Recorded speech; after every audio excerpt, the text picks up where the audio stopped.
Bismillahirrahmanirrahim. Assalamualaikum warahmatullahi wabarakatuh.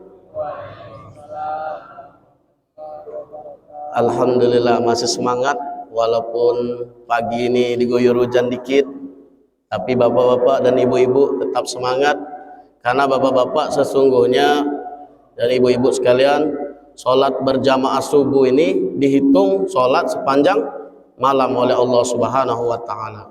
Jadi begitu besar pahalanya dianggap sholat sepanjang malam. Kira-kira bapak-bapak dan ibu-ibu kalau disuruh sholat sepanjang malam sanggup tak?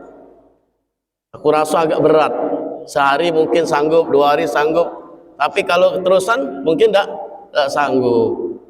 Alhamdulillah, Allah beri fadilah, Allah beri kesempatan. Nah, terkejut kalau Allah beri kesempatan, dikasihnya fadilah cukup dengan melaksanakan sholat isya. Alhamdulillah kita sholat isya itu setengah malam, sholat subuh itu sepanjang malam. Nah, itu fadilahnya. Baik, innal hamdalillahi nahmaduhu wa nasta'inuhu wa nastaghfiruh wa na'udzu billahi min sururi anfusina wa min sayyiati a'malina. May yahdihillahu fala mudilla lahu wa may yudlil fala hadiya lahu. Asyhadu an la ilaha illallah wa asyhadu anna Muhammadan abduhu wa rasuluhu la nabiyya ba'da. Yang kami hormati Ketua Masjid sekaligus Ketua RT, alhamdulillah rekan kami ini. Beliau RT 25 ditambah 10 jadi kami ya, RT 35. Alhamdulillah rekan kami. Dan yang kami hormati juga ada Ketua RT 29 Bapak Trici, alhamdulillah. Dan yang kami hormati para ustadz, ustazah, haji, hajah, qori dan qoriah, bapak-bapak dan ibu-ibu yang insya Allah dirahmati oleh Allah Subhanahu wa ta'ala. Amin ya rabbal alamin. Bersyukur kita kepada Allah Subhanahu wa ta'ala dengan mengucapkan alhamdulillah. Begitu banyak nikmat yang Allah berikan kepada kita, bapak-bapak. Sudah sepatutnya kita bersyukur kepada Allah Subhanahu wa ta'ala. Karena sesungguhnya nikmat yang Allah berikan ini banyak. Kadang kita cuma mikir nikmat itu cuma rezeki bae. Nikmat itu cuma duit baik. Tapi ada nikmat kesehatan kita lupa. Pak, Bu, kira-kira kalau diganti satu bola mata kita dengan harga 5 miliar ada yang galak? Tidak ada yang mau, Pak. Inilah kesehatan yang patut kita syukuri. Jadi ini yang patut kita syukuri, nikmat-nikmat yang lain. Terutama nikmat yang paling besar diberikan Allah Subhanahu wa ta'ala kepada kita sebagai umat, sebagai hamba Allah Subhanahu wa ta'ala adalah nikmat iman dan nikmat Islam. Karena dengan kedua nikmat ini kelak di akhirat ini yang akan menyelamatkan kita. Kalau di dunia ini, Bu, Pak, tidak kekal. Sebentar, paling lama berapa? 100 tahun. Ada kira-kira umur yang sampai 100 tahun. Aku rasa berat sekarang umur-umur semua itu. Tidak ada lagi hampir. Umur yang sementara ini bandingkan dengan di akhirat nanti yang kekal abadi. Untuk itu bapak-bapak selalu bersyukur kepada Allah Subhanahu wa ta'ala. Selanjutnya salawat beserta salam tentunya kita haturkan kepada junjungan kita Nabi besar Muhammad sallallahu alaihi wasallam. Jadi ketika bercerita tentang baginda Rasulullah sallallahu alaihi wasallam, begitu sayangnya kepada umatnya. Ketika wafat, apa yang diucapkan oleh Rasulullah hendak wafat, beliau ucapkan ummati, ummati, ummati. Umatnya yang diingat. Kalau kita mungkin beda apa yang kita ingat. Mungkin nak harta kamu yang diingat, apalagi yang diingat banyak yang selain itu. Tapi begitu cintanya Rasulullah sallallahu alaihi wasallam, bahkan ketika nanti dibangkitkan Rasulullah, ketika nanti dibangkitkan di hari kiamat, apa yang ditanya? Bagaimana keadaan umatku?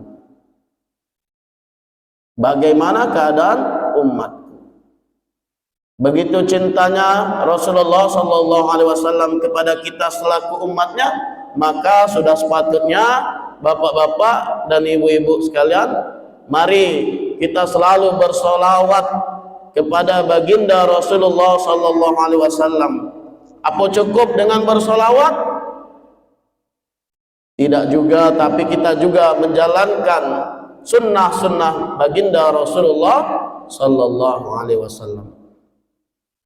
Baik bapak-bapak dan ibu-ibu yang dirahmati Allah Subhanahu wa taala. Kemarin seperti yang kami berikan kepada Bapak Yusrizal selaku ketua masjid, bahwasanya tema yang akan kami bawakan adalah hadis arba'in. Jadi bapak-bapak dan ibu-ibu, hadis arba'in ini karya Imam An-Nawawi. Ini adalah hadis arba'in, artinya 40, ada 40 hadis. Nah, untuk itu hari ini kita akan membahas hadis yang pertama, kajian hadis yang pertama. Jadi dalam kitabnya itu terdapat 42 hadis. Kali ini kita akan bahas hadis yang pertama.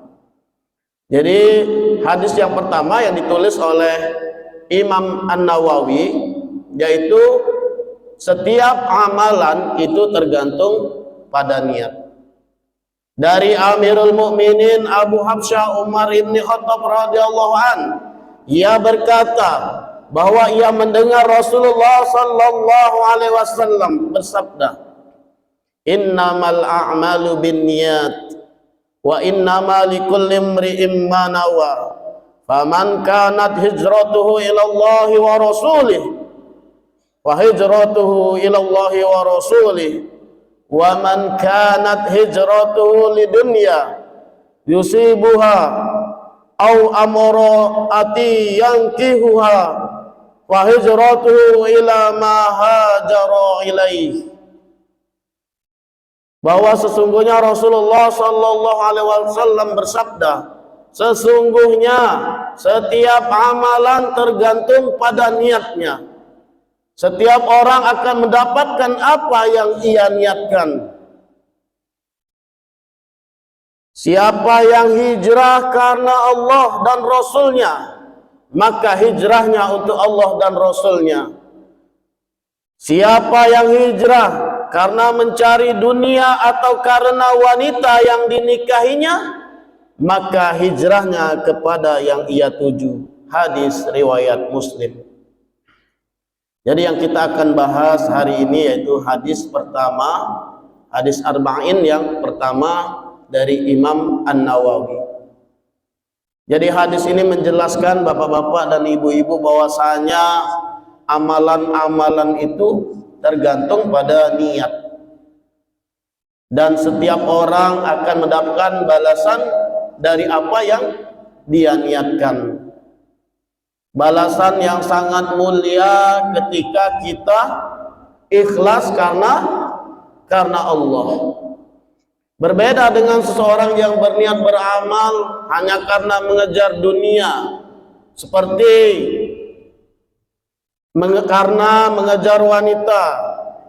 Dalam hadis disebutkan contoh amalan hijrah, ada yang berhijrah karena Allah dan ada yang berhijrah karena mengejar dunia.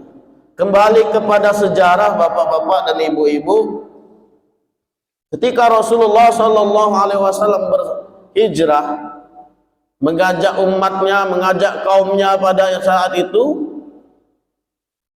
banyak orang yang ikut baginda Rasulullah sallallahu alaihi wasallam. Namun tidak semuanya berniat karena Allah Ta'ala. Ada yang mencari tadi kekayaan, mencari dunia, mencari peruntungan di tempat yang baru. Ada juga yang karena ingin menikah dengan wanitanya. Begitulah, maka dalil hadis ini keluar.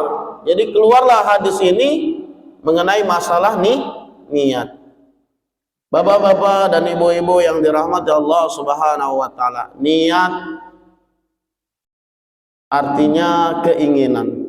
Sedangkan niat secara istilah syar'i yaitu adalah berazam, bertekad mengerjakan suatu ibadah ikhlas karena Allah taala. Sedangkan letak niat itu ada di dalam batin atau di dalam hati. Jadi pada hadis tadi kalimat sesungguhnya amal tergantung pada niatnya, ini dilihat dari sudut pandang amalan. Jadi setiap orang akan mendapatkan apa yang menjadi niatnya. Ini dilihat dari sudut pandang lainnya, yaitu kepada siapakah amalan tersebut ditujukan. Ikhlas lillah atau ditujukan kepada selainnya. Jadi bapak-bapak dan ibu-ibu, jadi ada dua, yaitu niat yang didasarkan pada amalan dan niat yang ditujukan pada siapa yang akan ditujukan untuk amalan tersebut. Kita bahas satu persatu faedah hadis. Yang pertama, dalam Jami'ul Ulum wa Al-Hikam, hadis ini dikatakan oleh Imam Ahmad sebagai salah satu hadis pokok dalam agama kita. Disebut usul al-Islam. Jadi kalau dimasukkan hadis ini bisa masuk dalam 70 bab fikih. Fikih, tata cara beribadah. Ulama lainnya menyatakan bahwa hadis ini sebagai sulusus Islam, yaitu sepertiganya Islam. Bapak-bapak dan ibu-ibu yang dirahmati Allah Subhanahu wa taala, tidak mungkin suatu amalan itu ada. Jadi Pak, suatu amalan itu ada kecuali sudah didahului niat, sudah ada niatnya. Jadi adapun jika amalan yang tanpa niat, maka tidak disebut amalan. Seperti amalan dari orang yang tertidur, orang yang gila, itu tidak dihitung sebagai amalan. Sedangkan orang yang berakal tidaklah demikian, karena setiap beramal pasti sudah punya niat. Para ulama mengatakan seandainya Allah membebani suatu amalan tanpa niat, maka itu sama halnya membebani sesuatu yang tidak dimampui.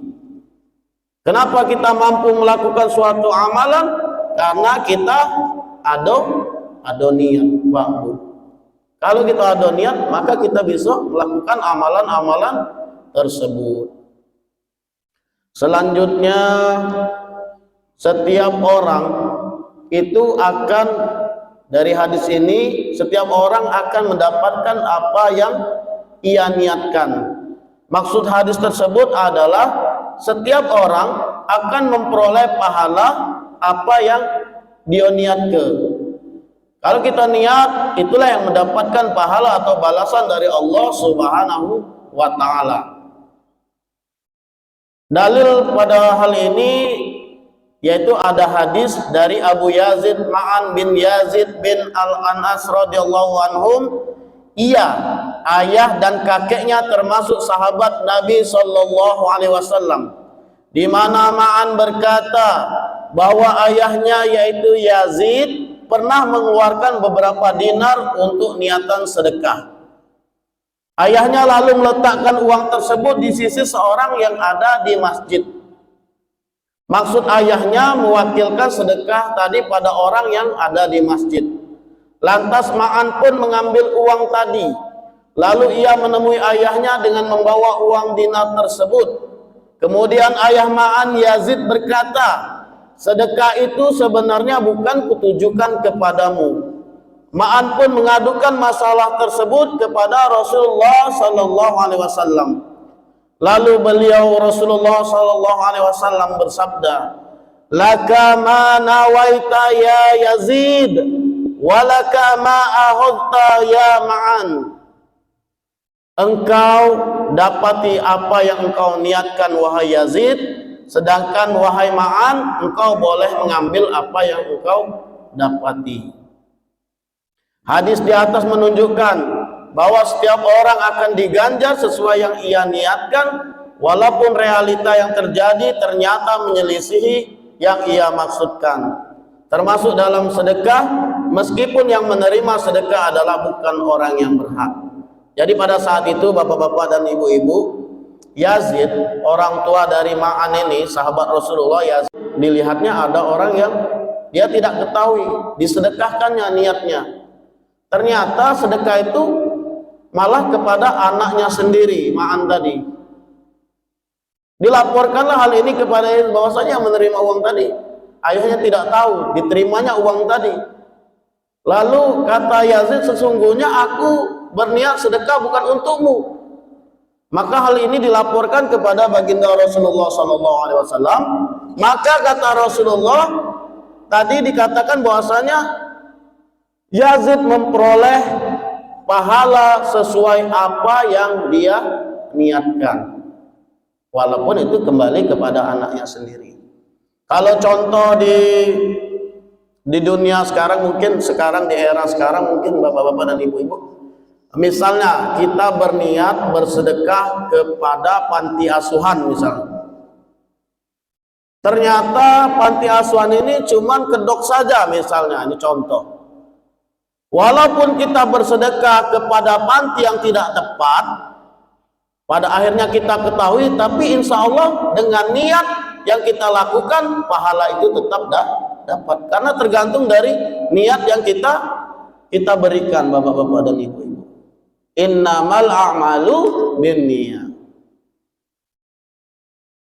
Selanjutnya hadis yang kedua, Aisyah radhiyallahu anha berkata bahwa Rasulullah sallallahu alaihi wasallam bersabda, "Yaghzu jaisyul Ka'bah fa idza kanu bi baida'a minal ardi yusafu bi awwalihim wa akhirihim." Qalat qultu ya Rasulullah, kaifa yusafu bi awwalihim wa akhirihim wa fihim aswaquhum wa man laysa minhum? Qala yusafu bi awwalihim wa akhirihim thumma yub'atsu ala niyatihim. Akan ada satu kelompok pasukan yang hendak menyerang Ka'bah. Kemudian setelah mereka berada di suatu tanah lapang, mereka semuanya dibenamkan ke dalam perut bumi, dari orang yang pertama hingga orang yang terakhir. Aisyah radhiyallahu anha berkata, saya pun bertanya, wahai Rasulullah, bagaimanakah semuanya dibenamkan dari yang pertama sampai yang terakhir, sedangkan di tengah-tengah mereka terdapat para pedagang serta orang-orang yang bukan termasuk golongan mereka, yaitu orang yang berniat menyerang Ka'bah. Rasulullah sallallahu alaihi wasallam pun menjawab, mereka semua akan dibenamkan dari yang pertama sampai yang terakhir. Kemudian nantinya mereka akan dibangkitkan sesuai dengan niat mereka. Jadi hadis ini jelas keterangan ketika hendak menyerang Ka'bah, semua dibinasakan oleh Allah Subhanahu wa taala tanpa terkecuali. Maka melihat hal itu, Aisyah bertanya kepada Rasulullah sallallahu alaihi wasallam, nanti di akhirat semua itu tergantung pada niatnya. Kalaupun tidak berniat untuk menyerang Ka'bah, maka dia tidak akan menyerang Ka'bah. Mungkin kisah ini kita lihat lagi kembali di tahun 2006, mungkin ya, tahun 2006 bulan Desember. 26 Desember 2006 apa 2004 terjadinya tsunami. Semuanya luluh lantang, tidak tersisa tanpa terkecuali. Kembali ke niat masing-masing. Baik bapak-bapak dan ibu-ibu yang dirahmati Allah Subhanahu wa taala. Niat itu berarti bermaksud, berkehendak. Letak niat ada di dalam hati. Ibnu Taimiyah rahimahullah mengatakan, wan niyatu mahalluhal qalbu bittifaqil ulama fa inna wa biqalbihi wa lam yatakallam bilisanihi ajza'atahun niyatihi bittifaqihim. Niat itu letaknya di hati berdasarkan kesepakatan ulama. Jika seseorang berniat di hatinya tanpa ia lapaskan dengan lisannya, maka niatnya sudah dianggap sah berdasarkan kesepakatan ulama. Ya karena Pak Bu, kalau segalanya nak diucapkan bahaya gitu nih. Banyak amalan-amalan kita yang tidak bernilai pahala. Tidak semuanya, misal mau bersedekah, misal aku berniat, nah kita lapaskan niat misalkan, aku berniat bersedekah. Banyak amalan kita lewat Pak Bu. Jadi niat ini ada di dalam hati. Ketika kita hendak menuju sebuah kebaikan, pastinya kita sudah niat Pak Bu. Tidak mungkin kita melakukan sesuatu kebaikan itu tanpa niat dulu. Jadi kita niat dulu, niat walaupun tidak dilapaskan, itu sudah dihitung niat. Yang penting di dalam hati niat bersedekah.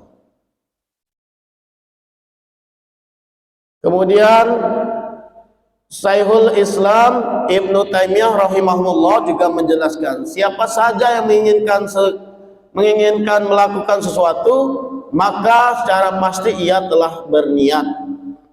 Ini contoh, di hadapan diberi makanan misalnya, lalu ia punya keinginan untuk menyantapnya, maka ketika itu pastilah ia telah berniat.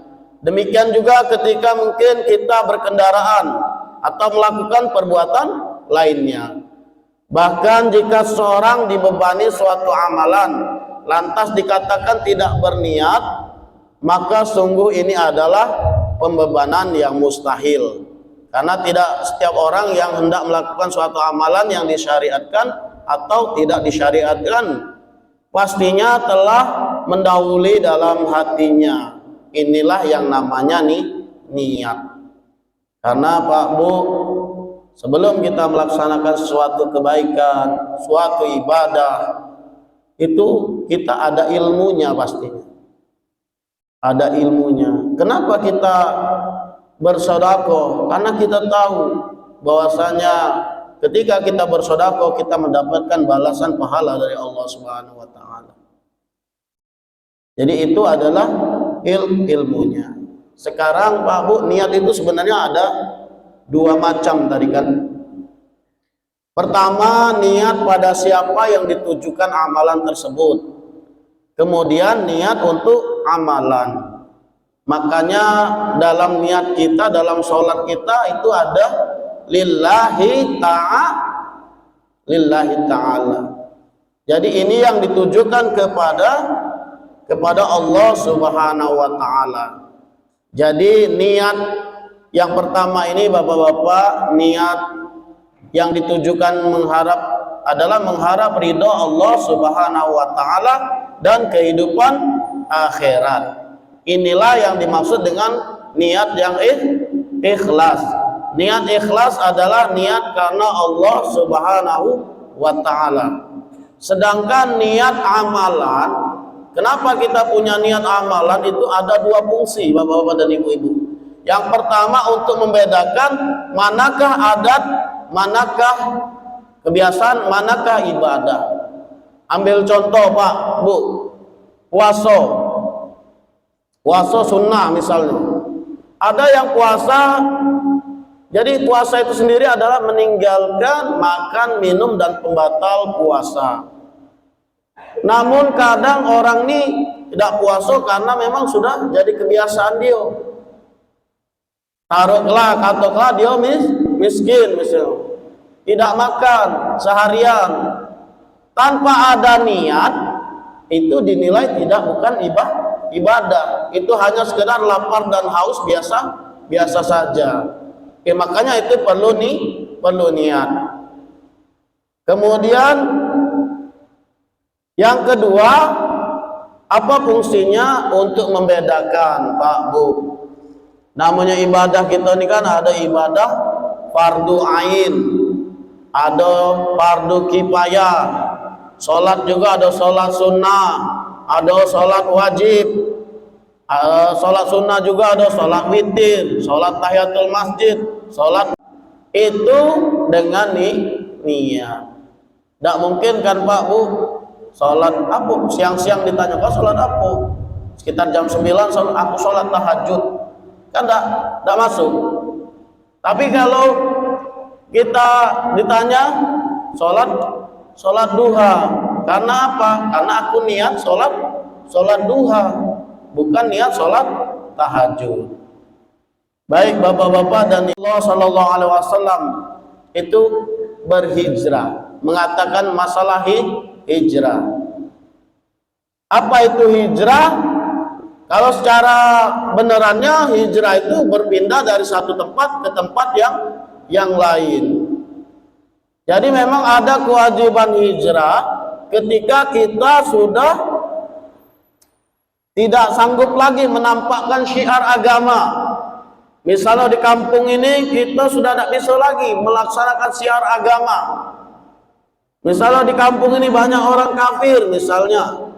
Maka untuk menghindari itu, karena kita tidak bisa lagi menegakkan syiar di situ, kita berhijrah. Itu secara tempat. Tapi ada hijrah yang lebih tinggi lagi. Apa itu? Yaitu hijrah dari kemaksiatan, dari kejahatan yang pernah kita lakukan berubah menjadi pada ketaatan kepada Allah Subhanahu wa Ta'ala. Dan inilah sesungguhnya hakikat daripada berhijrah. Ini yang lebih tinggi. Baik bapak-bapak dan ibu-ibu, dalam beramal itu butuh niat ikhlas, karena dalam hadis disebutkan amalan hijrah yang ikhlas dan amalan hijrah yang tujuannya untuk mengejar dunia. Jadi ada dua. Pertama ikhlas, yang kedua mengejar dunia. Hijrah yang pertama terpuji, hijrah yang kedua tercela. Jadi ini pernah diceritakan pada saat itu kaum muhajir itu ada yang menginginkan wanita Ansor bernama Ummu Qais. Jadi Ummu Qais ini tidak mau menikah sampai laki-laki itu berhijrah. Akhirnya dia berhijrah dan menikahi Ummu Qais. Nah, tapi dari situ Ibnu Mas'ud radhiyallahu an mengatakan, siapa yang berhijrah karena sesuatu, fahuwa lahu, maka ia akan mendapatkannya. Jadi karena hijrahnya itu berdasarkan mendapatkan wanita, maka itu saja. Jadi memang hati-hatian Pak Bu, niat kita beribadah ini. Jangan sampai niat kita ini berubah menjadi tidak lillahi ta'ala. Apalagi era media sosial ini Pak Bu. Kita kan tidak bisa menghitung niat orang, keikhlasan orang. Jadi memang ibarat pisau itu dua mata pisau itu kan ada yang tajam, ada yang tumpul. Begitupun dalam bermedia sosial juga kan. Kadang Pak Bu kita tidak posting kebaikan, yang jelek-jelek muncul. Makanya kita posting juga kebaikan-kebaikan. Tujuannya apa? Untuk mengimbangi keburukan-keburukan yang muncul di media sosial. Uang kebaikan banyak di-share, yang buruk tetap muncul. Apalagi kita tidak pernah share kebaikan. Di sisi lain, jangan sampai juga ada niat kita menjadi tidak ikhlas karena Allah. Karena apa? Amalan yang tidak ikhlas karena Allah tertolak. Nanti di akhirat kalau kita berniat karena selain daripada itu, banyak dikatakan nanti di akhirat ada orang-orang yang datang menghadap berkata kepada Allah bahwa sesungguhnya amalanku baik. Apa kata Allah? Kadzab. Engkau berdusta. Engkau bohong, engkau berdusta. Karena sesungguhnya kamu beramal pengen dipuji. Kamu beramal pengen dilihat mertua misalnya. Apalagi pengen diambil jadi mantu misalnya. Seperti itu kira-kira. Jadi niatnya tidak lillahi ta'ala. Baik bapak-bapak dan ibu-ibu yang dirahmati Allah Subhanahu wa taala. Anas bin Malik radhiyallahu an berkata, "Man talabal ilma liyujariya bihil ulama aw liyumariya bihi sufaha aw yasrifa bihi wujuhan nas ilaih adkhalahu Allahun naun." Barang siapa menuntut ilmu hanya ingin digelari ulama untuk berdebat supaya dipandang manusia, Allah akan memasukkannya ke dalam neraka. Hadis lain dari Abu Sa'id Al-Khudri radhiyallahu an, di mana ia berkata, "Kharaja alaina Rasulullah sallallahu alaihi wasallam wa nahnu natadzakarul Masih ad-Dajjal faqala ala ukhbirukum bima huwa akhwafu alaikum indi minal Masih ad-Dajjal." Qala qulna bala faqala asyirkul khafiyyu ayyakuma ar-rajul yusalli fayuzayyinu salatahu lima yara min nazari rajul. Rasulullah sallallahu alaihi wasallam pernah keluar menemui kami dan kami sedang mengingatkan akan bahaya Al-Masih ad-Dajjal. Lantas beliau bersabda, "Maukah kukabarkan pada kalian apa yang lebih samar bagi kalian menurutku dibanding dari fitnah Al-Masih ad-Dajjal?" Iya, para sahabat berujar demikian. Kata Abu Sa'id Al-Khudri, beliau pun bersabda, syirik khafi, syirik yang samar, di mana seorang sholat lalu ia perbagus sholatnya agar dilihat orang lain. Dari dua hadis ini, bapak-bapak dan ibu-ibu, inilah timbulnya ketidakikhlasan. Kalau kita dari hadis ini, kalau kita menuntut ilmu, biar dikata ke ulama, biar dikata ke ustadz, apa?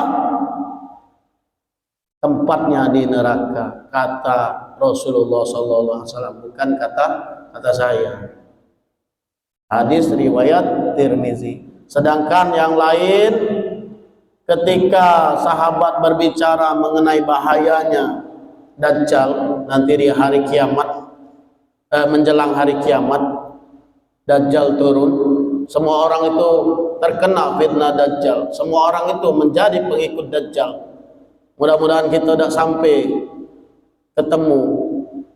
Setiap orang yang bertemu Dajjal, kata Rasulullah SAW, mudah dipengaruhi.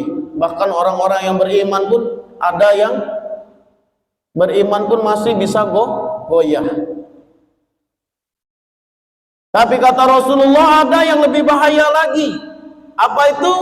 Syirik khafi, syirik tersembunyi, syirik samar-samar. Apa itu syirik khafi? Syirik samar-samar dicontohkan Rasulullah SAW, di mana seorang sholat ia perbagus sholatnya agar dilihat orang lain. usah jauh-jauh Pak Bu, ambil contoh dewek baik kita. Kalau kita masih sholatnya, kalau dewean di rumah ngebut, terabas lab, giliran ada orang banyak kita sholatnya khusyuk ya. Nah ini Bu, kita perbaiki mulai saat ini. Mulai saat ini kita perbaiki. Baik mau dilihat orang, tidak mau dilihat orang, sholat kita tetap sama. Dilihat orang baca, dilihat orang baca surat yang panjang, dan kata uang juga tetap surat yang panjang, sama.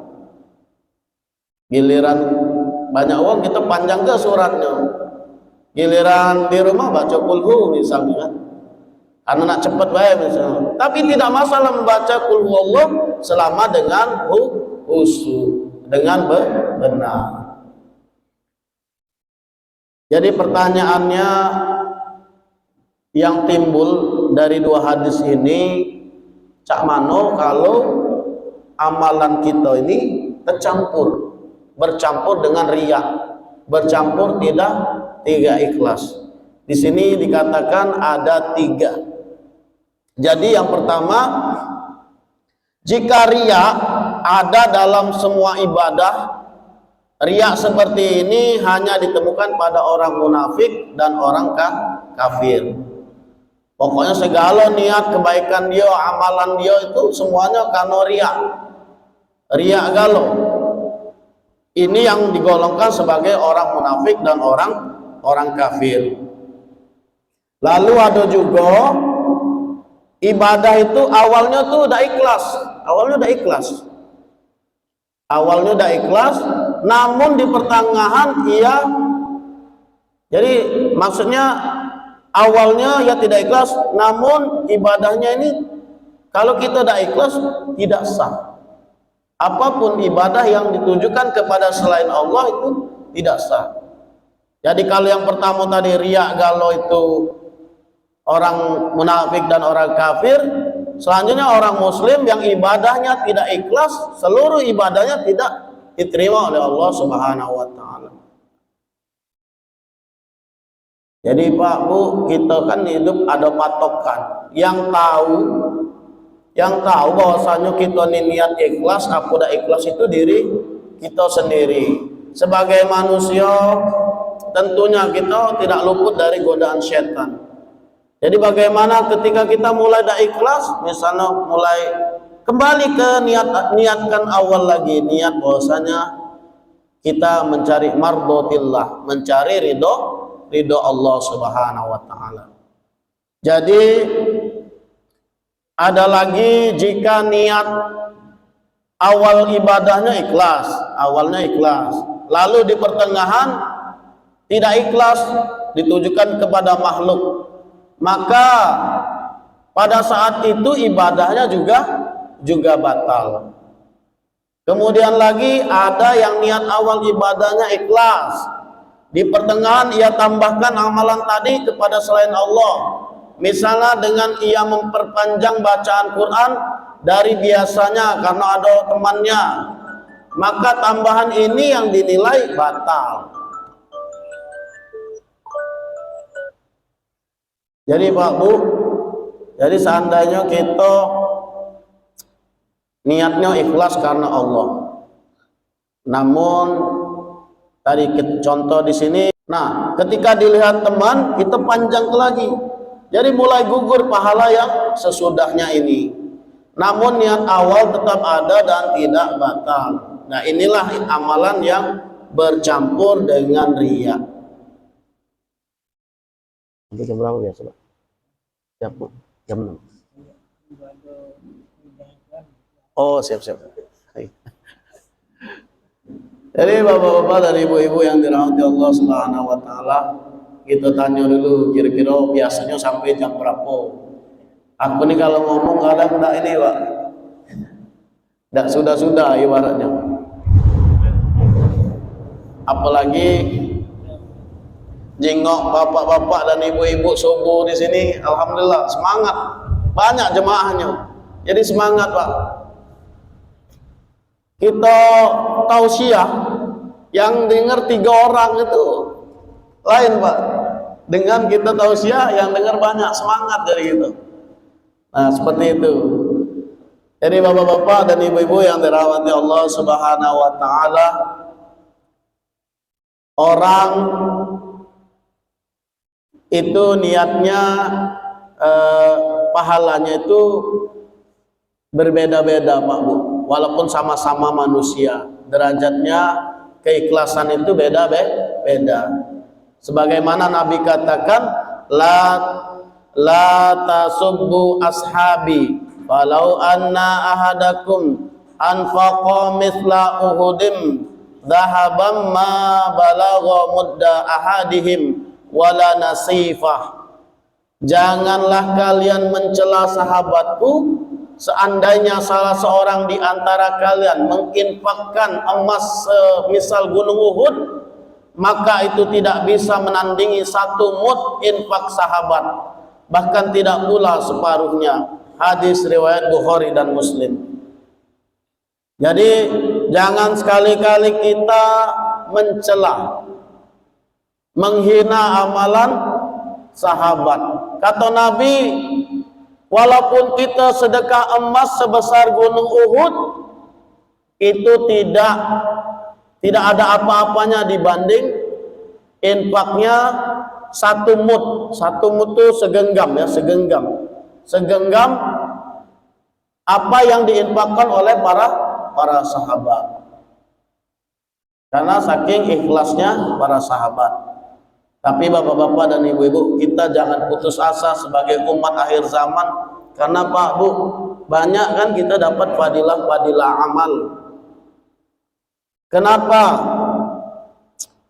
Umatnya Nabi Muhammad ini walaupun umurnya pendek-pendek, tidak sepanjang umat terdahulu, umatnya nabi-nabi yang lain, umatnya Nabi Musa, umatnya Nabi Ibrahim, apalagi umatnya Nabi Adam, tetapi kita masuk surga terlebih dahulu nanti. Kenapa? Karena ada amalan-amalan. Misalnya contoh saja, apabila kita mendapati malam Lailatul Qadar, itu sama dengan 1000 bulan. 1000 bulan jadi ke tahun 83 tahun. Alangkah lemahnya Pak Bu ya, kalau dapat malam Lailatul Qadar itu. Kita dianggap 83 tahun. Umur kita belum tentu 83 tahun. Apalagi 10 tahun dapat misalnya. 830 tahun kita ibadah di sisi Allah. Jadi dari kembali ke hadis tadi, bahwasanya dari sinilah bahwasanya kita ketahui bahwasanya memang niat itu bertingkat-tingkat ganjarannya. Sekali lagi, niat yang bersih, niat yang ikhlas karena Allah, insya Allah Allah tinggikan derajat niat kita, bapak-bapak dan ibu-ibu. Selanjutnya, orang yang berniat itu bisa melakukan amal soleh, namun terhalang melakukannya, itu bisa terbagi. Jadi begini bapak-bapak dan ibu, kita nih punya niat, sudah rutin, tetapi karena ada uzur, maka dibagi menjadi dua. Yang pertama, amalan yang dilakukan sudah menjadi kebiasaan atau rutinitas, rajin dijaga. Lalu amalan ini ditinggalkan karena uzur, maka orang seperti ini dicatat mendapat pahala amalan secara sempurna. Ini dalilnya apa? Kenapa walaupun kita ada uzur, tetapi ibadah ini rutin kita lakukan, ada dapat pahala tetap. Ini sebagaimana dalam hadis Rasulullah SAW berkata, "Idza maridul ba'du aw safar, kutiba lahu mislu ma kana ya'malu muqiman sahiha."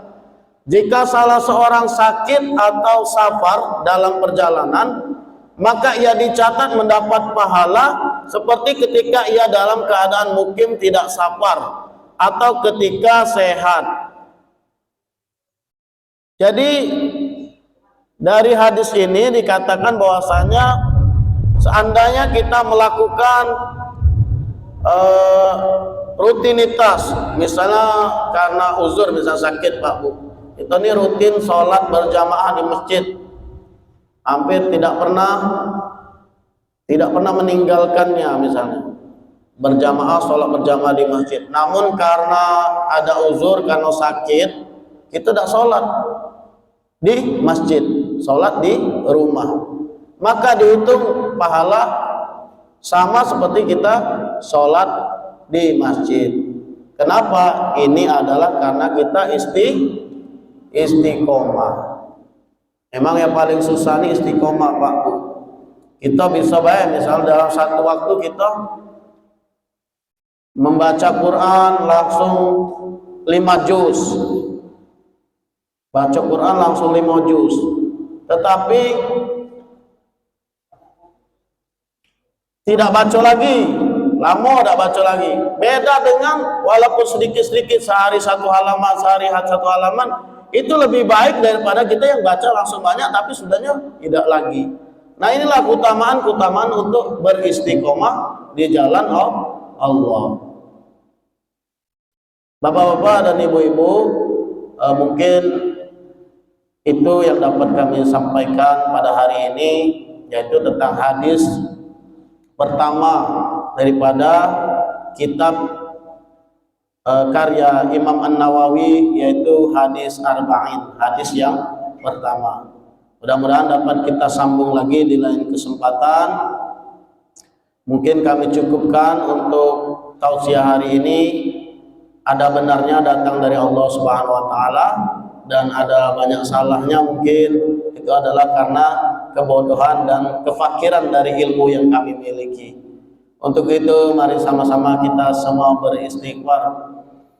Astaghfirullah Rabbal baraya, astaghfirullah minal khataya, astaghfirullah Rabbal baraya, astaghfirullah minal khataya, astaghfirullah Rabbal baraya, astaghfirullah minal khataya. Subhanakallahumma wa bihamdika asyhadu an la ilaha illa anta astaghfiruka wa atubu ilaik. Billahi taufiq wal hidayah wa ridha wal inayah. Wassalamualaikum warahmatullahi wabarakatuh.